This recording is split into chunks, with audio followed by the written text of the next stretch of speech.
শয়তান ছেলে, তোকে যদি নদীর আশেপাশে দেখেছি না, তোর মাসিকে নিয়ে পালিয়ে যাব।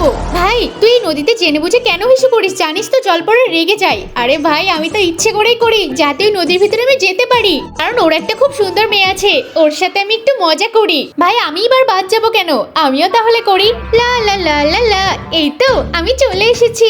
এই এখানে কেন? এই জলপরি, আমি তো তোমার জন্যই এসেছি, তুমি কি আমার জন্য নেই?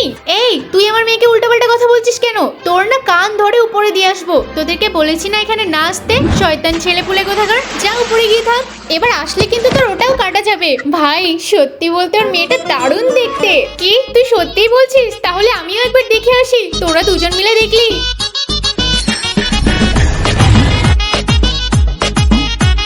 আরে ওই তো মেয়েটা ওখানে দাঁড়িয়ে আছে, আমি তাড়াতাড়ি করে চলে যাই। শোনো না, আমি তোমার সাথে একটা পাপা নিতে এসেছি, আমার কিন্তু খুব ভালো লেগেছে। এই তোর এত বড় সাহস, তুই এরকমটা করতে পারলি কেন? আমার বন্ধুরা যখন এসে করেছিল তখন তো তোমার রাগ হয়নি, তাহলে এখন কেন রাগ করছো? এই তোর বন্ধুরা করেছিল আমার মেয়ের সাথে, আর তুই এটা কি করলি আমার বউয়ের সাথে? আমি তোকে জানে মেরে ফেলবো। কি এটা তোমার বউ ছিল?